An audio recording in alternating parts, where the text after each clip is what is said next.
Hello, and welcome to episode number 200 of the Cyberwork with Infosec podcast. I'm your host, Chris Senko, and I'm thrilled to be celebrating this major milestone for the podcast with you. The purpose of this episode is to reintroduce you to the Cyberwork podcast, give back to the community who helped us get to 200 episodes that got us nearly 1 million listens and views and over 42,000 subscribers on YouTube. All the people who download, listen, watch, comment, and even join in during the live video premieres every Monday at 1 p.m. Central. We want to tell you about some new ways to learn, show you some highlights from our first 200 episodes, and hopefully provide an effective roadmap for exploring past episodes of the show. But before we begin, I'm excited to announce that our Infosec Skills platform will be releasing a new challenge every month with 3 hands-on labs to put your cybersecurity skills to the test. In September, you'll start in our Security Plus lab, exploring the ins and outs of secure and insecure protocols. Level 2, move on to explore secure coding errors commonly found in JavaScript. If you make it that far, it's Level 3, Boss Round, deploying advanced techniques leveraged by Sandworm APT to compromise, pivot from, and destroy a server. Complete all 3 challenges, download your certificate of completion, upload it to LinkedIn, and tag Infosec for your chance to win a $100 Amazon gift card, an Infosec hoodie, and a 1-year subscription to Infosec Skills so you can keep on learning. Just go to infosecinstitute.com/challenge and accept the challenge today. All right, everybody ready? Then let's begin.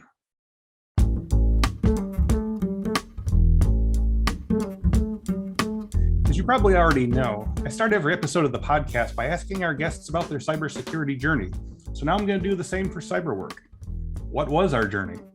Well, Cyberwork's first episode went live on YouTube just over 3 years ago, on July 12th, 2018. Originally titled the Infosec Institute video series, I recorded my part of each episode in an actual storage room at our then offices in Elmwood Park, Illinois. You see, quiet space is at a premium when your company and most of its employees' primary job is selling cybersecurity training over the phone.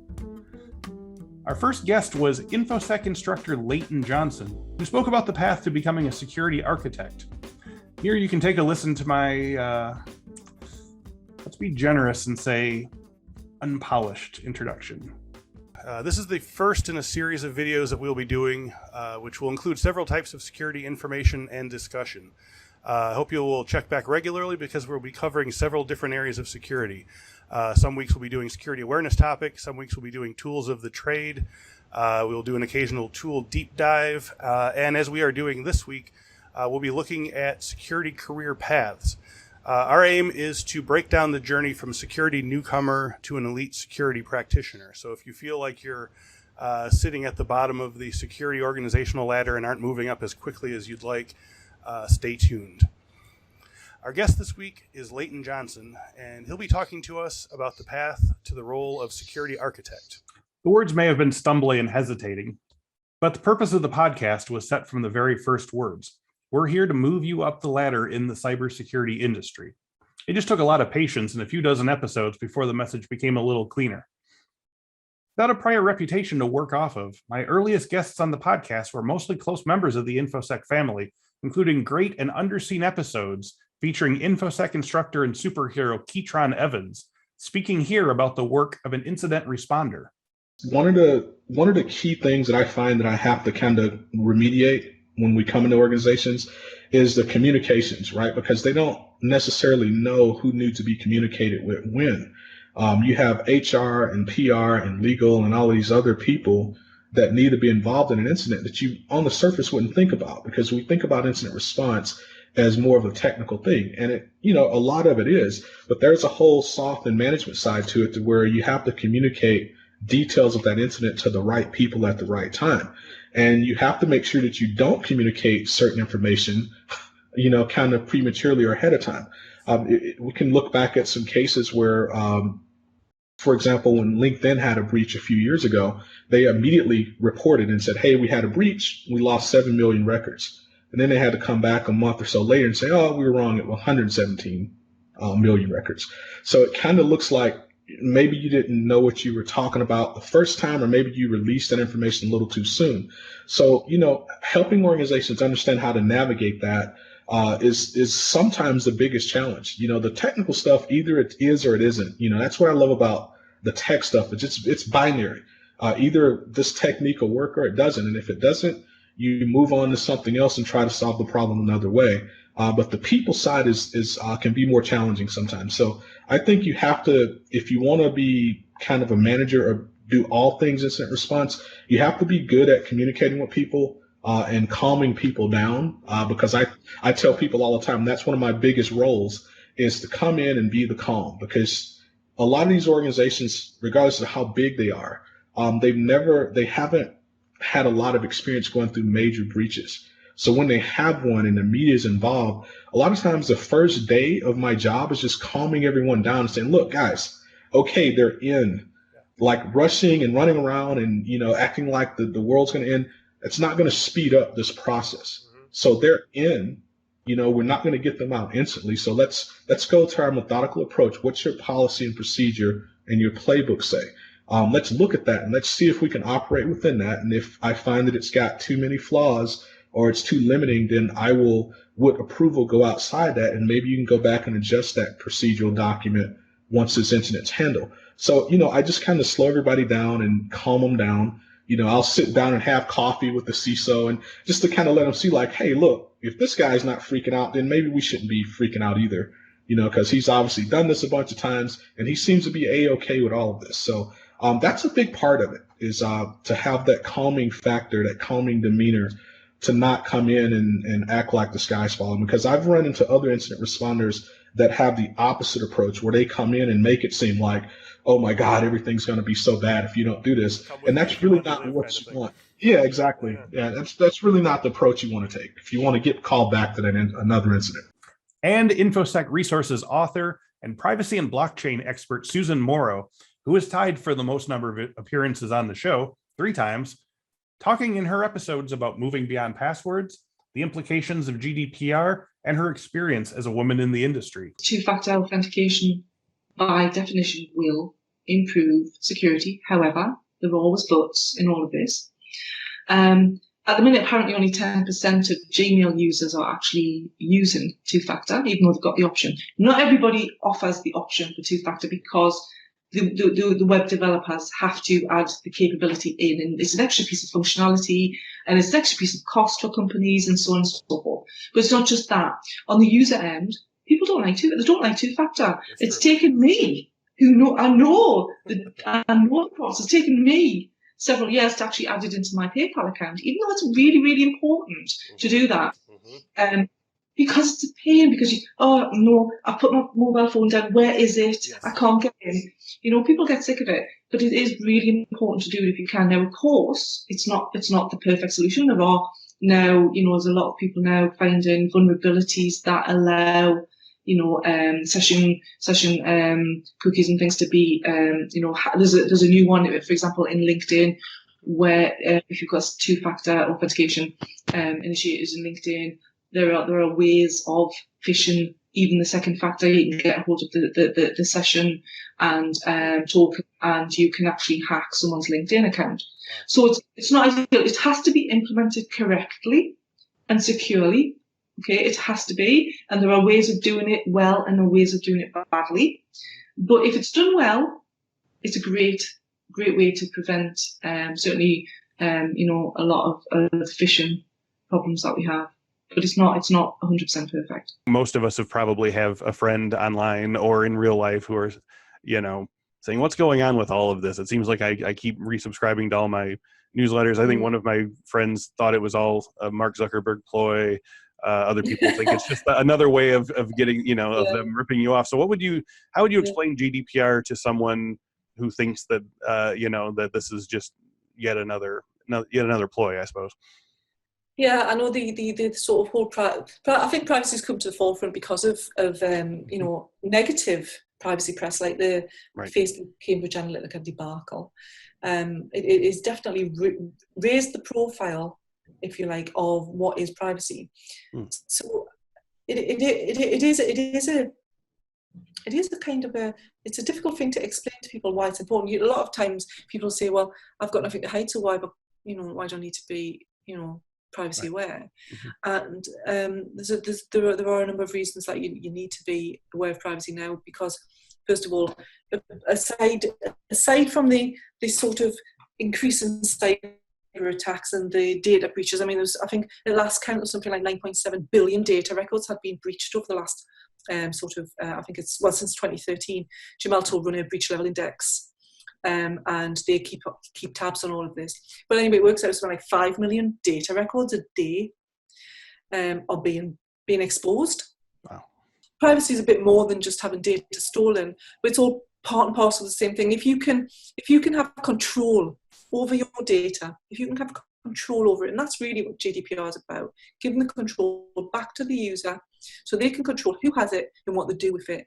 It kind of feeds into the whole, the security. It's a sort of like almost like a pipeline. It's part of the pipeline privacy, and it feeds back into the security of that data once it's out of your hands. You know, and it adds a little bit of control back into your life. You know, because all of us do feel like our data is out of our control now. Yes, yeah. You recently wrote an article for our site, resources.infosecinstitute.com, titled 10 Women in Cybersecurity to Know. And you included a bit of autobiography at the start, specifically about the days when the only women on the floor of a cybersecurity conference were the so-called booth babes. As you noted, the women of these conferences at the time weren't really there to bring knowledge or insight, but were as, quote, as a kind of prize for the male attendees. And obviously things have changed a bit in the intervening years, but obviously a lot more is needed. You posted a tweet from a colleague that expressed anger that this kind of thing is still going on. With platforms like Twitter making it harder to pretend that organizers didn't get the negative feedback for their actions, do you think that speaking up about these things in public spaces is making any difference? Yes, definitely. Yeah. I mean, to be perfectly honest, back in the day, I didn't have a lot of confidence to speak up about things like that. I've had some bad experiences. And it took a lot of maturity to build my confidence. A lot of younger women now seem to have the confidence that I lacked, and they're not frightened of standing up, and it's made a massive difference. And I'm really grateful to them for like having the courage to say this is wrong. I mean, when I think back, I feel quite ashamed that I didn't, you know, pull people up under certain circumstances, you know, when they embarrassed me and it made me feel ashamed and were outrageously sexist to me. I didn't say anything to them. I should have said something to them, but I was fearful of my job and upsetting people and, you know, that type of thing. But no, people stand up. Now, it upsets a lot of people, and I know that there's a little bit of a backlash, and men are thinking, oh God, not another whining woman, right? And, you know, I get it, like, because it would be really annoying. It would be really annoying because it does feel like sudden, like, tsunami of angry women. Right. But, oh my God, the alternative is to have submissive, suppressed women. Do you really want that? Do you really want that? Gosh, we need to work together in this world, especially in cybersecurity, because it touches everything now. Yes. We have to work together. We'll have to like all use our talents together. Yeah. So I'm grateful for those young women who've got the courage to speak up.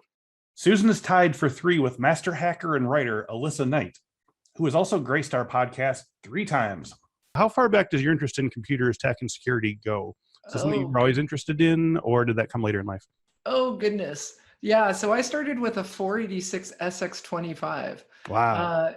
Back when the CPUs were square and you put the like, you know, CPU fan on. So yeah, they go back quite a ways. I started really getting into hacking when I was 13. Typical Hollywood story, hacked into a government network, got caught, arrested when I walked onto the school grounds. They were waiting for me, and the charges were dropped because I was interviewed without my parents there. They thought I guess they didn't realize they were interviewing a minor. It was like a couple weeks before my 18th birthday. Wow. And so I got off on a technicality. What did you hack into, and sort of what was it? Just I want to see if I can do this. Yeah, it was a government network. It wasn't for any, there was no really malintent. It was, you know, can I do this? It was more out of curiosity. And the good news is that, you know, because of that, I really had an opportunity to get a second chance and realize that, you know, it wasn't a black hat that I wanted to be. It was a white hat, and I wanted to be an ethical hacker, and I wanted to uncover these vulnerabilities that were so systemic. across so many things. It's, and nothing has really changed since then, right? So like back then it was all about, getting the technology out there, getting the connectivity out there, and security was always an afterthought. So I'm a recovering hacker. I've fallen off the wagon a few times. I've been doing this for about 20 years. Seems like it's so long ago. So it's been a while. Wow. So I've asked this of a couple of guests before, but you had a pretty concrete moment where you decided, oh, I'm on this side and I'm not on that side. So it was an inflection point for sure. Yeah. So having armed police people, approach you at school probably is a pretty solid way to get that change happening. Yeah. I mean, it's definitely cocktail party bragging rights.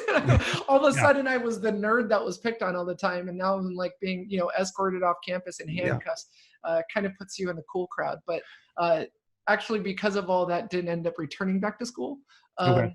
I'm a serial entrepreneur. I did really turn my life around. I started my first company when I was 17, and I took it to a public company when I was 20, and started in my second startup and sold that when I was 27. So, for me, it was a very pivotal point in my life where, like you said, this was the demarcation point where I need to turn my life around. This is not who I want to be, and so for me, that was a wake-up call. So, okay, I can do this and I can get paid. I can get paid very well doing this.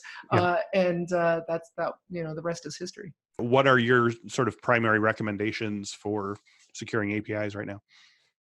I would definitely recommend that organizations consider API management and API security to be two separate things. Now, this is a religious debate because I've decoupled, moving my mic here, sorry. I've decoupled the technologies. Right? There are certain analyst firms that want to consider the API management space to be all-encompassing, to include the API security gateways of the world. I think that's wrong.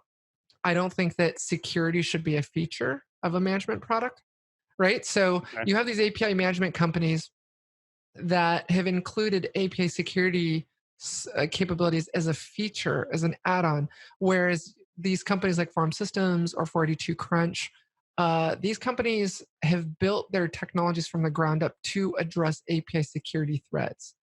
So my recommendation to CISOs and buyers out there is, yes, have your API management solution, but also look at investing in an API security product. It's kind of like the old TV VCR combos, right? If anyone remembers those. Oh, yeah. When your VCR broke, all you had was a TV. If your TV broke, all you had was a VCR. Right. And then because it was attached, you really couldn't do anything if your TV broke. Right. Get them cords out. Yeah, I kind of see API management solutions with security functionalities kind of being those TV VCR combos that just should have never happened. I see. So is there a resistance to this because of the usual, I don't want to spend more money on another service, or what do you think the sort of friction point is? No, I don't think it's a budget issue. I think it's a lack of education. One of the things that I'm doing as a content creator and influencer is really trying to influence the market and help guide decision making and really help form that narrative. And the narrative that I'm addressing right now is the fact that the API management solutions, the API gateways out there are trying to set the narrative that you don't need a security solution. Now, I will give credit to some of the folks who are like, connect us into Ping Identity, connect us in with Okta. Those are great setups. Those are great ways to architect it. But there's to understand that, I think what's happening is just the market needs to be educated on the fact that you have API management and you have API security. And those are definitely mutually exclusive. In my mind, I think those things need to be two completely separate things, and they need to go together. 2 early breakthroughs brought big views and a strengthening of our reputation. For our 8th episode, I had the good fortune to speak to cybersecurity legend and philanthropist Ron Gula, who told us all about his new ventures and the importance of philanthropy in the tech sector. What are the big challenges you see sort of looming that need to be addressed or will need to be addressed as the sort of tech changes, as the threats increase and so forth? Again, depending on where you are in the industry, if you're small business, if you're a home user, or you're working in corporate IT, you're going to see some tremendous changes over the next couple of years. Corporate IT, large enterprise, is going to become a lot more compliance driven. And that's not a bad thing. It does give people a goal that they should obtain, but being compliant doesn't necessarily mean that you're secure. It's a minimum thing. That's a classic debate that's out there. Now, when you move out of the enterprise business, though, and you move into SMB and home business, there's no way we can keep up. So you're going to see security more and more be hidden from us. If there's a security update in a phone, if there's a security update in your DVD player, your TV, it's going to be automated. It's going to be sort of out of sight. Yep. And I'm a big fan of science fiction, right? So if you read, Diamond Silicon, oh my gosh, I can't believe I just flubbed Neil Stephenson's book, Diamond Age. If you read that, if you read Ready Player One, if you read, Neuromancer, if you read these things about science fiction about the future, that's really where we're going. Which means we are going to have a good bit of security, but we're going to have very little privacy. And the things that we're giving our data to, both corporate and advertisers, it's going to be really difficult to figure out who has what and who knows what about us. I mean, all you have to do is read, NPR had an article a week or two ago about ultrasonic tracking, where apps on your phone are constantly emitting or listening a little bit to your microphone. And if you walk into a store, there's a certain tone that we can't hear, but they're tracking you that there's in that store. And there's so many other nefarious and law enforcement and intelligence, applications for it. It's definitely interesting. So how do we stay ahead of these security challenges? So I think there's a couple ways. I think, first of all, we have to understand that, I'm going to get deep on you here for a second. Please. That this security in general, it's really a collaboration between people who make it, the people who use it, and the governments who regulate it. So we have to fight for democracy. You do not have security when you go to a non-democratic country, and we have to realize that. So we're not just competing with China and Russia for people overseas in Africa and Southeast Asia and Europe. We're really competing for how we want to govern ourselves as a society. So be involved with your politicians, be involved at the local level. Know who's running, know what those things are. It's really, really important. And it's going to be much more important as we go forward. Second thing is, you can't sort of not have an excuse. I mean, I'm sure there were farmers and people who didn't adopt the automotive when it first came out. And, it's kind of irrelevant now, but the internet and the technology and what happens to our data is moving so fast. It's our responsibility not only to educate the youth, but to also educate the previous generations to make sure they understand and that they are not being taken advantage of, with the right ways. Teaching ethics, teaching those kind of things. So, and again, it's all interrelated. But then the last one's personal responsibility. We need to understand that there are people out there right now who don't go to the cloud. They don't go to Facebook. They don't have a smartphone because they don't trust anything. Now, they might be the Luddites, but they might also be, that might be the way things are going. If we have one or two breaches of a major, one of the FANGs, Facebook, Amazon, Netflix, Google, whatever, that could be a very disruptive type of thing. So we need to watch those kind of things. But it was when Amber Schroader, CEO of Paraben, told us about careers in digital forensics, as well as walked us through her E3 platform, that we scored our first big hit with over 25,000 views. Y'all really like digital forensics. The big thing to have everyone debunked, there are no lab coats. There's no one walking around in pigtails and feeling like they're that edgy like NCIS or CSI. It just doesn't happen. You will wear gloves all the time because computer data is just as digital as other people's data. It still belongs to someone else. But the day-to-day is pretty simple. You spend a lot of time waiting for imaging to happen. Because that's just a fundamental aspect of it, is that you're going to image something and computers only process so fast. What I spend the majority of my time doing is I'll image, and then I spend a lot of time in analytics and really trying to understand what my suspect is thinking when they're doing it. I do a lot of smartphones, and so one of the aspects of a smartphone that's different than on a computer is you actually learn a vernacular associated with a person. And that can be very hard because there's a lot of times I'm like, okay, I totally don't understand what they're trying to say here. Let me figure out what this, if this acronym still means this when you're my age versus the age of my suspect, because it is so different. And some of those psychology aspects really become a lot more important when you start looking at digital data, because it's very personal and active with that person. So a lot of it spent in that troubleshooting, because stuff is abused, and so it doesn't process like perfectly like they have on TV. I think if my mom calls me one more time and says that, you know, why don't you do stuff faster? They did the email in like 10 seconds. And I was like, Mom, it's not TV. It takes a couple days. No one's like, rotating 3D models in front of them. No, they didn't just pop that out of nowhere and they're like, oh, I'm good. They're like, yeah, great. No, I'm still breaking the Exchange server down. She's like, Exchange, they didn't have that on TV. You made that up. Nah. And I was like, no, I didn't. It's interesting because the CSI effect has really changed the digital forensic space. It's made it a lot more attractive to people that they're actually interested because it exists. But as far as, day to day, I mean, realistically, I'm a t-shirt and jeans. We're actually casual in our lab, but we still treat it like a science. There's a lot of checklists. There's a lot of making sure you're following it and doing the same procedure every time, because otherwise I'd be doing more of an art than a science. And then of course there's validation. We do it once a quarter, so we have to revalidate our tools. It's kind of like calibrating a computer in a way. So we do that as part of our lab procedure, but I don't know if a lot of people do that. There's a lot of writing as well. No one ever talks about that in computers. You've got to be a good writer. There's a lot of it.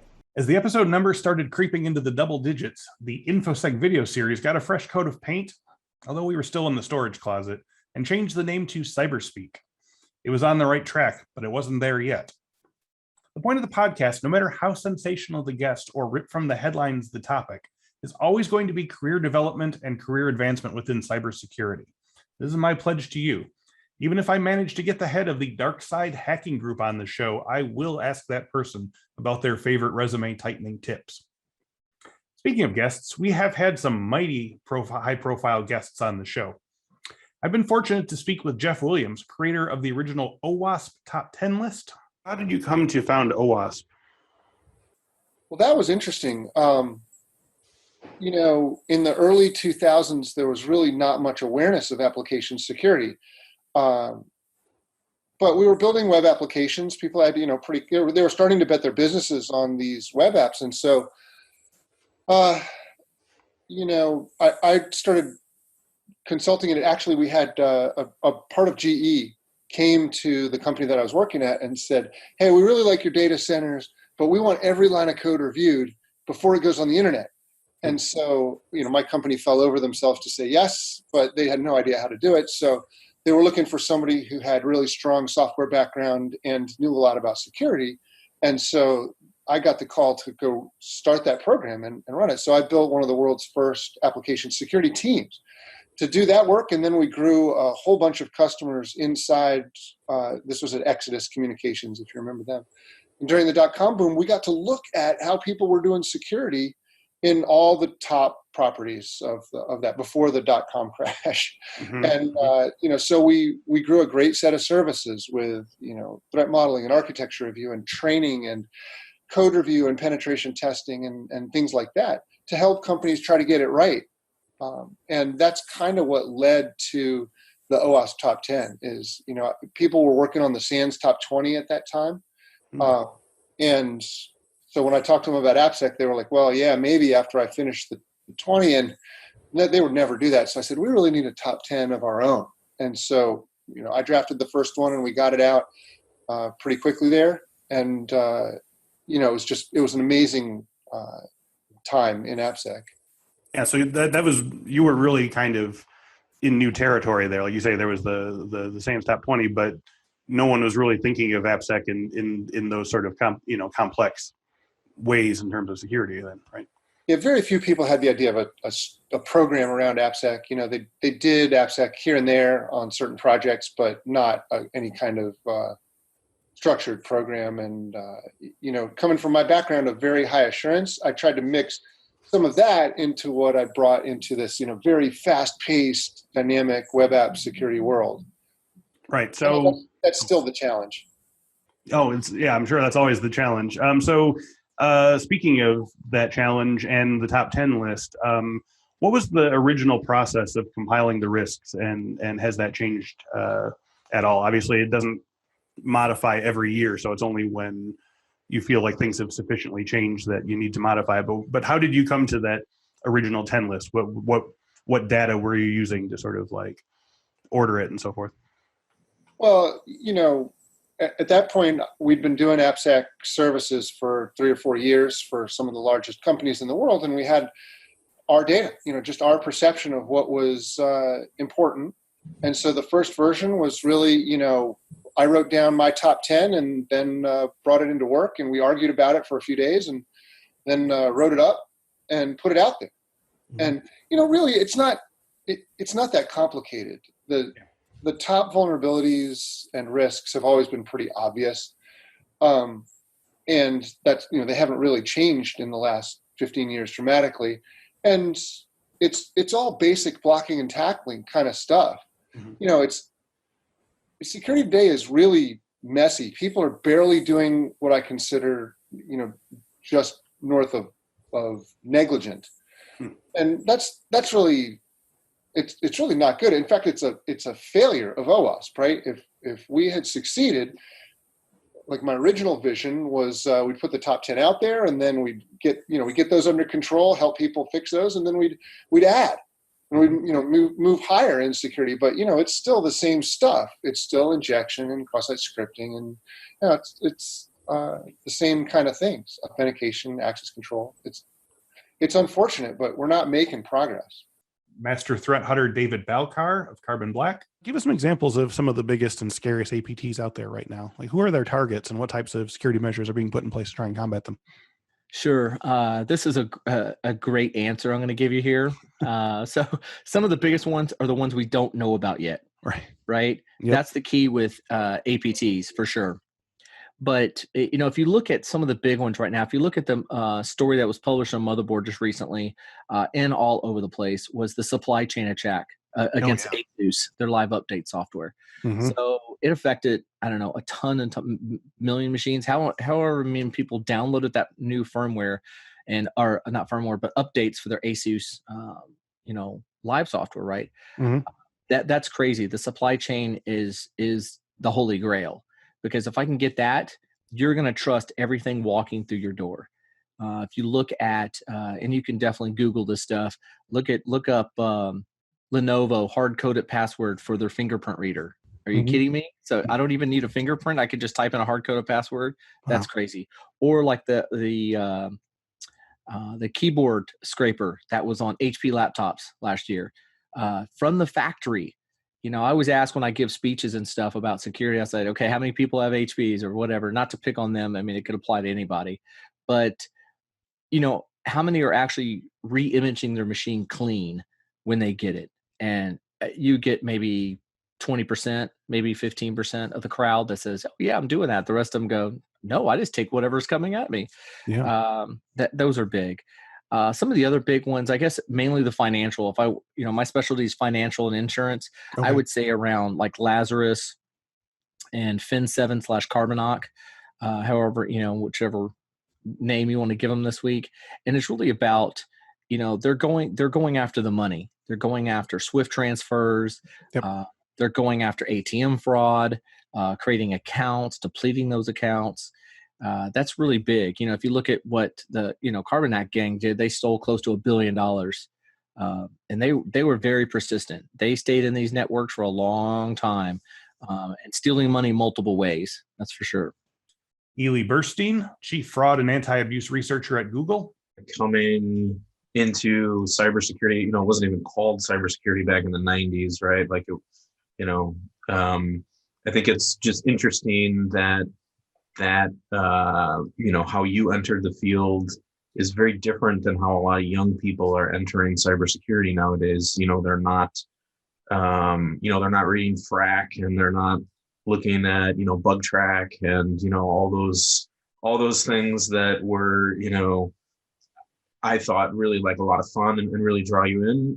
I just wonder, for younger people that are trying to enter the industry, it's, in my mind, it's good and it's bad, right? It's more accessible. There's more information out there, but it's less personal. There's not like a small group of people that are really invested in helping you learn, like there were back in. I mean, just because I'm old and like talking nostalgic about, the hacker scene in Chicago in the 90s that I grew up in. But I don't know, what do you think about that? Was that your observation as well with younger people that are coming into the industry?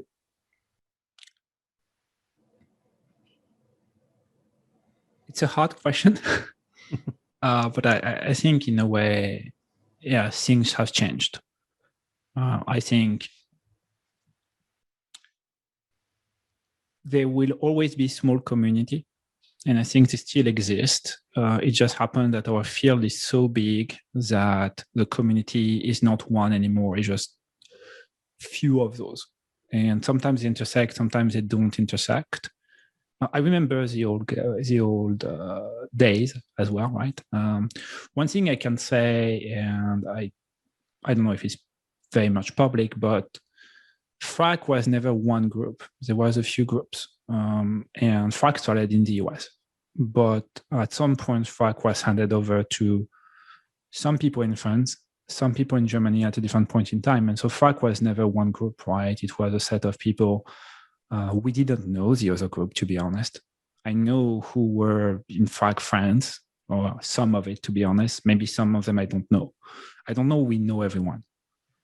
I think, to be honest, very few people know who created FRAC. I do, but I'm not going to say, but I don't even know if it's public.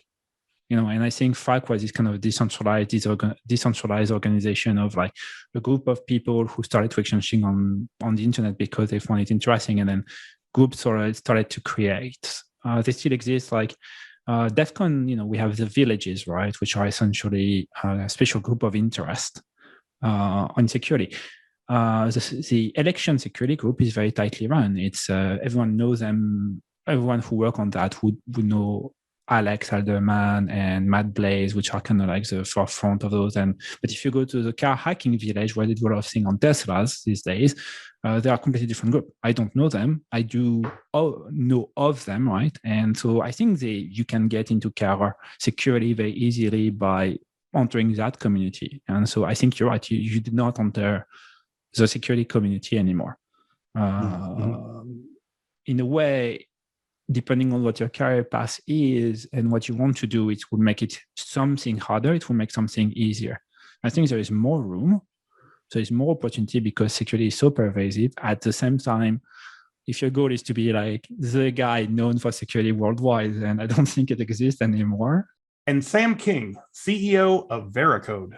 Where do you draw the line between what languages and frameworks should be doing in terms of security and third-party security assessment, static analysis, dynamic analysis tools should be doing, and then what should just be developer skill in terms of secure coding ability? I mean, how do you? I think that's something that many organizations struggle with is where to draw those lines. Yeah. So I think the developer skills piece to me is a pretty basic piece, right? Where I feel like if you're an organization that is writing code that's going to be used for a critical process that's going to transact critical data that for your organization provides any kind of an attack surface, you want to make sure that the developers that are creating that code have the right skill set around how to write secure code, right? And so I think that that's a pretty fundamental thing. It's amazing to me that, earlier we talked about the fact that I had 2 degrees in computer science, and I got those degrees a while back, but I don't have a single course in both the bachelor's or master's curriculum that talked to me about how to write secure code. Now, that is changing. A lot of university programs are incorporating how to write secure code. We've done our part here. We actually did a program called Hacker Games where we ran a contest for 8 universities across the US and the UK, and developers of the future, we gave them the opportunity to come in and compete with each other on who can find and fix the most vulnerabilities over a certain time period. We gave $15,000 in charitable donations to the institutions of the organizations that won. So we did all of that because we believe that equipping developers with the right skill set and the right knowledge is pretty fundamental, and we should do that, frankly, as part of our educational curriculums, but if not, certainly as these developers start their professional careers, right? And then there's the concept of trust but verify, right? So how much should a language or a framework innately have? To a certain extent, that's going to be dependent on the developers of those languages and frameworks. And to say that everyone is much more aware of what kind of security vulnerabilities continue to persist even when you go to newer languages, right? I think everyone knows that. And so as awareness around that increases, you would expect that as people come out with new frameworks, new languages, they're keeping security in mind in the way they're thinking about architecting it. But at the same time, just because that's the case, you still have to verify what actually came to be in this piece of code when this piece of open source code got combined with that custom code, which calls into that API, which then gets put into a container and gets deployed over there, in my AWS infrastructure, et cetera. So I don't think that it's any one thing. It's a combination of these things, because there's the core skill set of people that write the code. There's the awareness and responsibility that people that are creating these technology platforms are increasingly having as a result of what we're living through. And then there is the verification process. Let's make sure that as multiple pieces of code came together, that we can attest to the security of that. We've also had guests straight out of the biggest news stories, as when I spoke to Gary DeMercurio and Justin Wynn, who were arrested and jailed for conducting a legal red team operation on an Iowa courthouse. You've recounted this a million times, but if you don't mind, could you walk us through the event yourself? If you don't mind, could you reconstruct the work you were doing at the courthouse the moment you tripped the alarm to the authorities and the response when they arrived? You want to take it, G? I suppose. So let's see. If we're just going over that portion of it, we actually arrived at, I don't know, 11:30ish, if I recall correctly. Yep. We kind of did a walk around of the building. When I say walk around, typically when you go to a building and you haven't been there before, you walk around and you check the whole thing out. Our walk around was we parked in the back and walked to the front. When we got there, the sheriff's department was actually right across the street from the courthouse, so it wasn't like a surprise that we knew that the police were close by. Right. We walked up and Justin was trying the door at the same time. I was trying a badge that we had taken from another building just to see if they had multi-building access. And so I was beep, and then Justin opened the door. I'm like, did it work? And he was like, no, it was just open. I was like, oh, okay. Just Justin shut the door, and then we proceeded to bypass the door just to give them the benefit of the doubt. In this, I don't say the scenario, but in this engagement, overall, there was an overlying theme, which was real easy access to everything. And so this was another one of those times where we just kind of shook our head and said, okay, let's give them the benefit of the doubt. What would happen if there wasn't a mistake, or what would happen if somebody didn't leave the door wide open somewhere else, which again was a recurring theme. So we shut the door and then just went from there. Was it just that the door had like not closed all the way or something like that?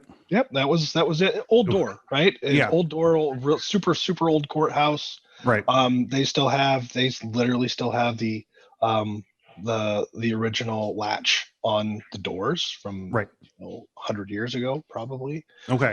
They've there's my dog. Hey. On cue. They've upgraded things. Guests on the show today. Yeah, they've upgraded things. In putting a crash bar on the back of the door itself, but the actual old school locking mechanism of the door is still there. Okay. And I think that's actually what interfered was the old locking mechanism of the old door handle that was there, and then the latch wasn't able to latch, if I remember right. I don't know, I could be wrong, but so you heard the alarm going off and you're like, okay, we're just gonna wait until they get here and we're gonna explain ourselves, and then they arrived and they didn't want to hear an explanation. Kind of. Actually, there's a little bit more to it than that. As soon as we went to the door, there's an alarm panel around the side, and part of what we do is to make sure that people aren't using default codes. Right. Because a lot of people set up their alarm and they never change their 1, 2, 3, 4 or something. Yeah. Right, and it's always the same depending on what company you're using, what company's installed alarm panel. So that's the first thing we did was try and make sure they're not using default codes. Usually have 20 to 30 seconds depending on the alarm system to punch in said code. After we did that, after we went through the codes that I could remember, we actually set the alarm off ourselves. Mm-hmm. I just kept hitting the same number over and over and over again to see if it had a lockout on it. And probably the third code I tried, or I should say the third entry of the bunk code I knew wasn't going to work, actually set it off. So it went off about 10 seconds early. So as soon as the alarm actually went off in earnest and started blaring, I turned to Justin. Justin was actually there for kind of I don't want to say a training regimen because the guy is brilliant, but it was like the next step in the evolution is he was supposed to take over the physical aspect of testing at Coalfire. And so part of being the lead of that is to teach others. And so that is basically what it was for, is that was supposed to be Justin's I don't know, what do you want to say? Certification, initiation, training, or initiation, whatever you want to call it. Where I gave him the ominous. You're good to go, and you can go and train everybody and take over the physical world. Is what it was. So I was making him. I was letting him make all the calls, right? And so I turned to him. What do you want to do? Do you want to bounce, or do you want to stay here? And again, still under the training guys to see which he would do. But I helped. I don't want to say I trained because I definitely didn't do that, but I helped train Justin on a lot of things. So I know he makes the right decisions because I helped him make a lot of those decisions early in his career. So, but once again, his decision making was impeccable. And he's like, no, we're not doing anything wrong. Got our get out of jail free card. We're here under the order of the customer. So let's just wait and see if law enforcement shows up. And so that's what we did. I mean, and to be honest, it's the right call. There's a lot of people in the industry that would have left. Right. And there's a lot of people in Coalfire that would have left, and that's the wrong choice. Never. You're sort of saying you're telling a different story than you mean to be telling, I imagine. Yeah. Oh yeah. But now you look like perpetrators who's running. Yeah. There's this, and we've actually given talks on this. Is there's a lot of people out there who have this pride welled up of never being caught. And it's if you're never really ever getting caught, you're never really pushing the boundaries, and you're never testing every aspect of the customer that you should be testing. You're letting your pride get in the way of, well, I've never been caught. I've never been. No one's ever got me. It's like, well, you're not testing right if you've never been caught. And with Infosec CEO Jack Koziel in the co-host chair, we spoke to Eric Milam of HP, the leader behind the team that created the BAHAMUT report.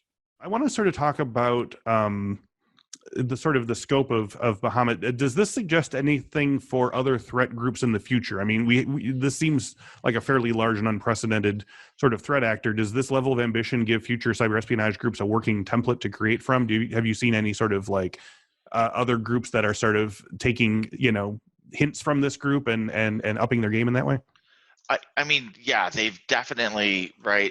If I was a bad guy, right, and I was looking for a measuring stick, they would definitely be that, or they could be that.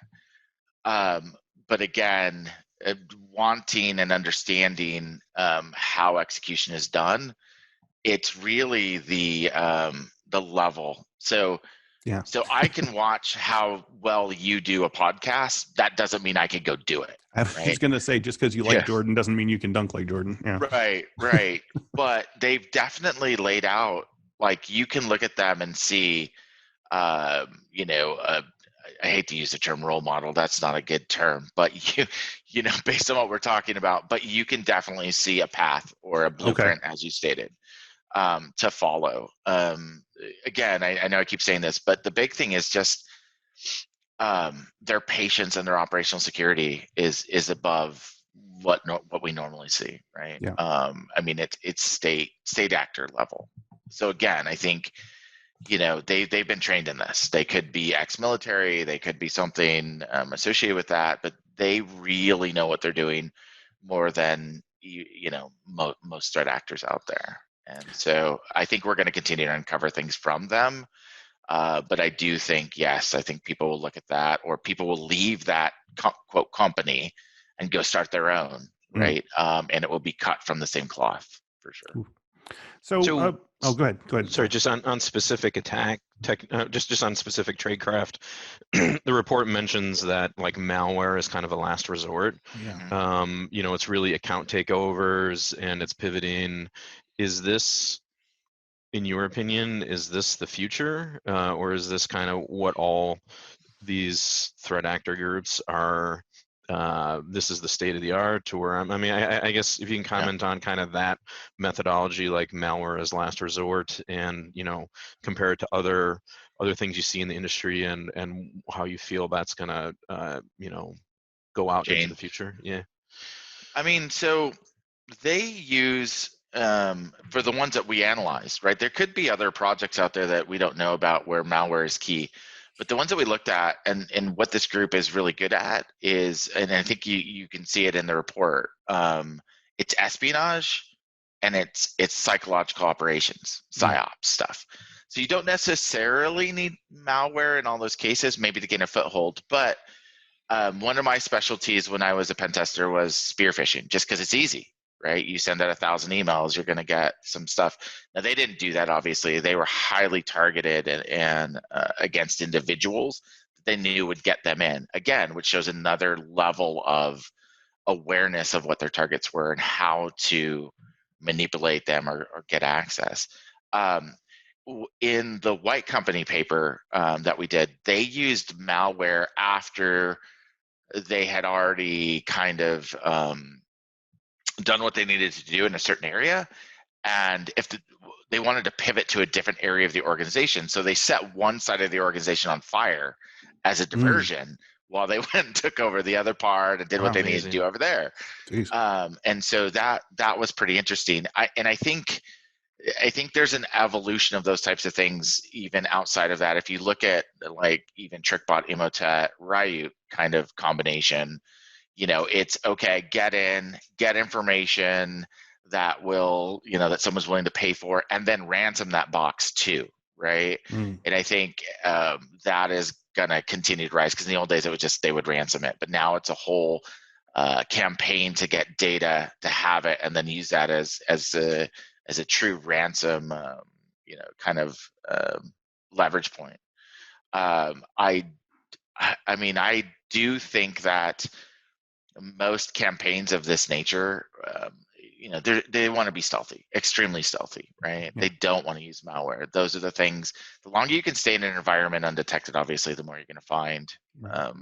And so that is their goal in these campaigns. It's like I said earlier, mostly espionage, information gathering. So I mean, you and your team are publishing a report against a very sophisticated PSYOPs espionage company. I guess, how does that, like what are your dinner conversations like at home? It's like, what did you do today, honey? Oh yeah, we're like, tell me about the personal aspect of working against BAHAMUT. I mean, it's definitely a lot more interesting for my coworkers than my family.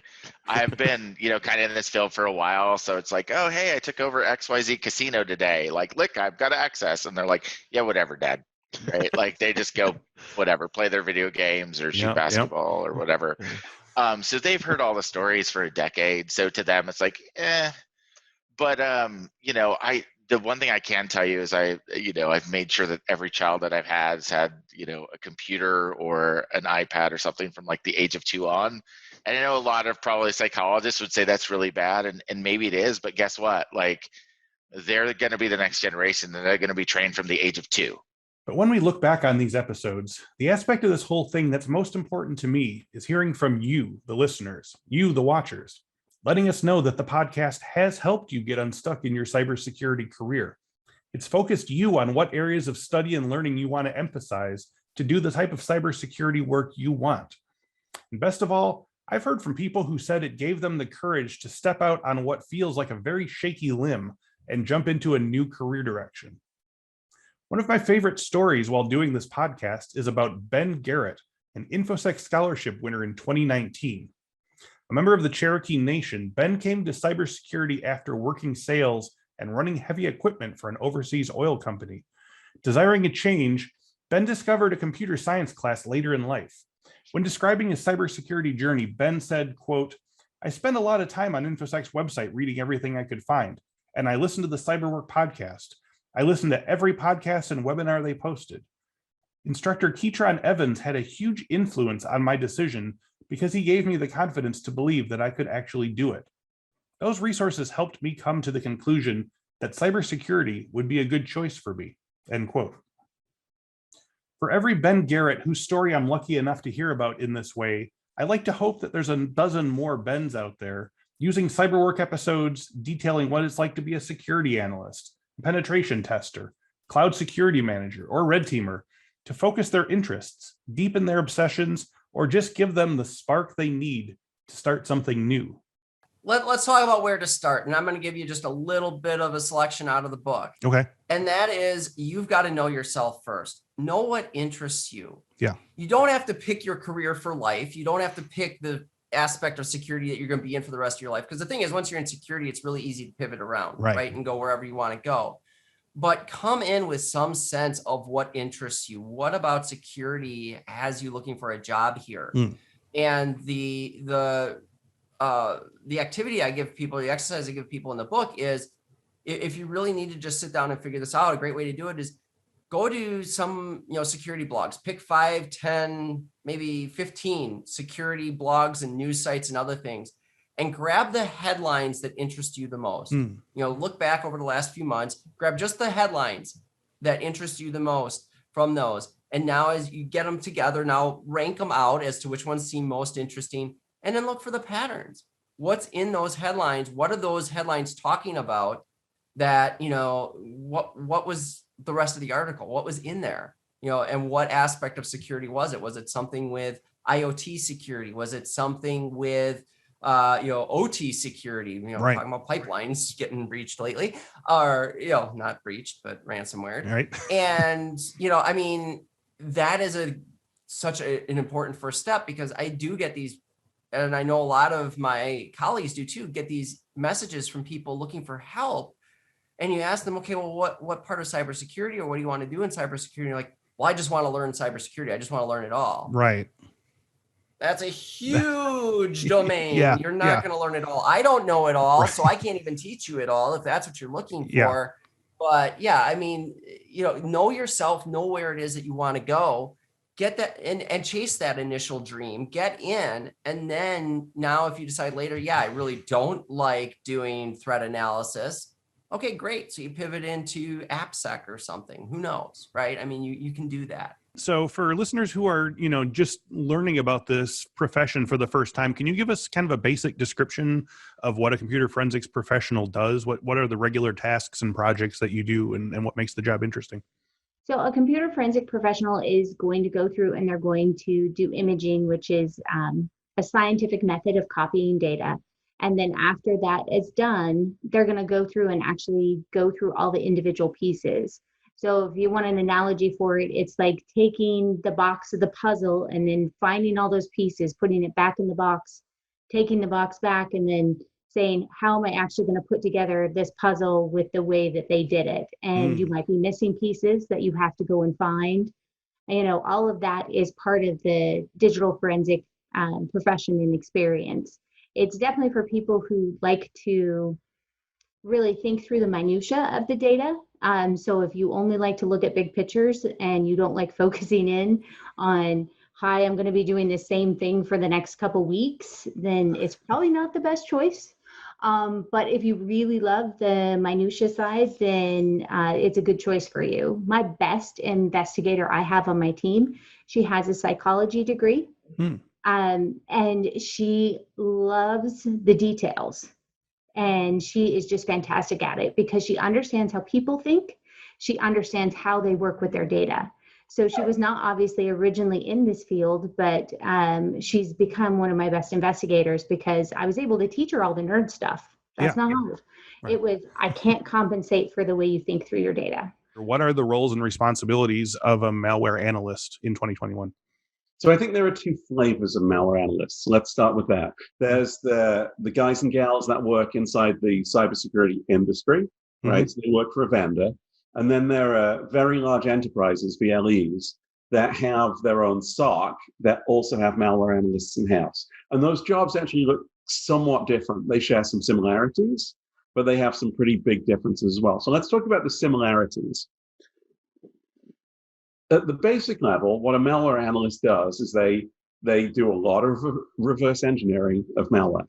So some attack will come in, some machine will get compromised, and they're going to look at the implant on that machine, understand what its indicators of compromise were, what did it do, did it open any other backdoors, what was the infection vector, and then your job diverges. So if you're in the industry, you're mainly focused on how do I detect this thing, how do I stop it, how do I automate detection of this. So one of the big things in industry is that we're dealing with millions of infected files a day, in fact, millions of different bits of malware every single day. If I had to have people look at that, I'd have an army of people. I couldn't afford it, and your anti-malware software would cost you $1,000 a seat, right? Yeah. So how do we do it? We do it with automation. And so my malware analysts, not only there's a continuum, right? As they get more and more senior, as they progress in their career, they start off, I'm writing signatures. Okay. As they progress, I'm looking at things that are more interesting. And then I'm looking at detection techniques that fit well with this family of malware that lets me detect this stuff more generically. Now, in an enterprise, you're not focused on writing detection signatures. What you're focused on is working with the rest of that SOC team, the incident response team, to go, what was the impact?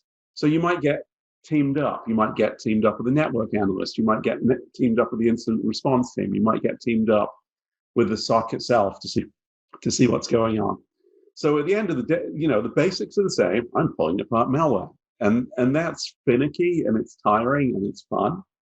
But what you do with it, the output's different. In my industry, I'm all about detecting not just this bit, because detecting the piece of malware that's in your hand is easy. Detecting all its brethren, that's hard. Okay. So there's the detection aspect. In the company, it's more the investigational aspect. So it's, what are the threats that are going to come against me if I'm Bank of America? What are the threats that are going to come against me if I'm Wells Fargo? What impacts me? What was the impact of this in my environment? One thing I ask nearly every guest is something I'd like you to ask yourself if you're feeling stuck in your career. What's one thing I could do today that will put me on the first step to the cybersecurity career that I want? Fortunately, our guests always step up to the plate with great ideas. So I would say read. Okay. So the nice part about cybersecurity is there's so many companies that are propping up all the time, right? Mm-hmm. And we are a community of information sharers. And we very much are excited about publishing our viewpoint, blogging about what we're learning. And more often than not, it's real information coming from practitioners. It's not all marketing fluff that's nonsense to a technologist's mind. Mm-hmm. It's a lot of people that just want to educate what they're seeing, what they're feeling, how things are going. And I think that type of research will really help people get their head wrapped around, what are the important areas that are being focused on, and where should I pay attention to, and where should I focus on when I start uploading my resume to job boards and things like that. One of the best architects we had at Splunk, a guy named Dave Simmons. Dave's he was a Carnegie Mellon graduate, but he was a home builder. Like his real background before he went to school was building houses, and it made him an incredible architect, because if you want to go build a house, you've got to take the outcome and then decompose it into its piece parts, and you've got to figure out how to layer the foundation with the plumbing, with the wiring, with the framing, and so on and so forth. So the mentality of taking an end state and then decomposing it and then being able to execute against it is what made him a great architect. And so similarly, from a cyber standpoint, if you are a auto mechanic you are a world-class troubleshooter. You're able to take a little bit of, some basic symptoms and figure out through systematic troubleshooting and diagnosis where the problem is. And so you've got these, you just have to recognize those inherent characteristics that can't easily be taught. CyberWork believes that the cybersecurity industry is at its best when it has the most diverse pool of talent and the most diverse backgrounds at hand to solve problems. And we're not alone in that belief. CyberWork will always be dedicated to promoting the voices of women, minority, LGBTQ+, and cybersecurity professionals from all backgrounds and experiences. And I want to hear from more of those voices. If you are or know someone in the cybersecurity field who is neurodivergent or disabled or from other backgrounds and would like to tell your story about your experiences in the field and how to bring more people like yourself into the industry, please get in touch with me at cyberwork@infosecinstitute.com. I think too, women just need to see that there's a pathway to that world. Everybody doesn't want to be technical forever. Right. And so having that visually out there to say, hey, you can do all of these things to get to this point is definitely helpful. And then keeping the finish line at the same place. So don't say these are the things you need to do to get to X, and then you move the finish line to Y. Right back to what we were just talking about. It's recognizing the actual business value of diversity. Yes, absolutely. Right? It frustrates me when we have these conversations. First is the dog whistle. There is a dog whistle out there that I want to throw and smash things every time I hear it. And that's when someone says, well, what we really need is diversity of thought. No, duh. Yeah. But that is a dog whistle to say that, well, we can accomplish diversity of thought by hiring a bunch of white dudes. Right. No, you can't. No. You absolutely cannot. And you have to recognize, I mean, and there's so many examples now. Look at the AI models that were, creating deepfake images of, people. It turned Barack Obama into a white man. Right. Yeah. Okay? How did that happen? Right. Because of bias, right? Yes. Or I think one of my favorite stories is the TSA, the new body scanners. Mm-hmm. And they find out these body scanners are unfairly targeting women of color.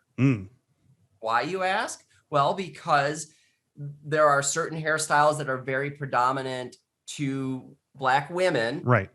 That it was having problems with. And so isn't that kind of got you questioning now? Didn't you have any Black women in your test sets? Yeah. Like, shouldn't this have come up? Right. And so, from security, it's the same thing. It's recognizing that. And so, yeah, when people say, well, I want diversity of thought. Well, you better think about how you get diversity of thought. Yes.